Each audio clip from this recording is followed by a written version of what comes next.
Хүсэл мөрөөдлөөрөө жигүүрлэн сэтгэхгүй ухаан гэх дуусаж үл барах ориглын үд сэтгэл ариун ухаан цэлмэг тэмүүлж байгаа.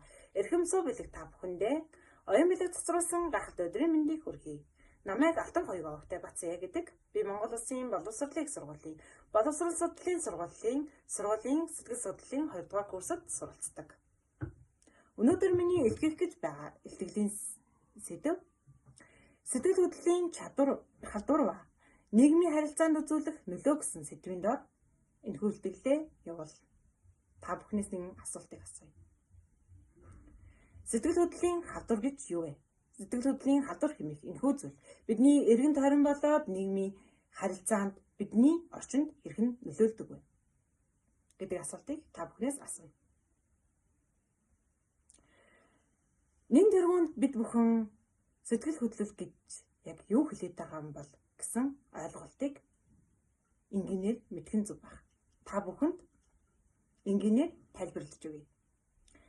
Бидний уурлах, инех, уйлах, гуйнах, туйнах, баярлах эдгээр зүйлсийг бүхэлд нь сэтгэл хөдлөл гэж нэрлэдэг. Тэгвэл сэтгэл хөдлөл халдварладаг гэвэл та итгэх үү? Маш энгийнээр жишээ авъя л да. Магадгүй өнөөдөр чи чухал уулзалт, чухал ярилцлага, чухал ажилтай байсан гэж бодъё. Чи үнэхээр хичээж уцалсан. Тэр чинь хараад чиний эргэн тойронд ч юм байгаа ээж чинь ч юм уу, аав чинь ч юм уу, магадгүй хамгийн сайн найз чинь. Найз өнөөдөр үнэхээр чи гоё харагдчихэв. Үнэхээр үзэсгэлэнтэй вэ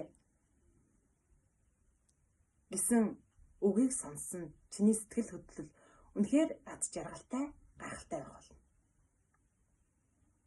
Гэх мэтчлэн чи энэ авсан тэр гоё мэдрэмжээрээ тэр өдрийг бүхэлд нь аз жаргалтайгаар өнгөрөөд чиний тэр аз жаргалтай байгааг харсан магадгүй уйтгарсан, гунигласан хүмүүс чамайг дагаад баярлаж аз жаргалыг мэдрэх болно.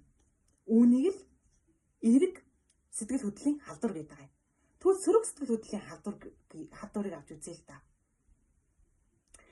Өнөөдөр захиралчин орж ирээд та нарын ажлын бүтээмж үнэхээр муу бай. Та нар хичээх ёстой. Та нар ажиллаж чадахгүй бай. Магадгүй багшийн орж ирээд та нар үнэхээр суралцах чадварт суралцаагүй.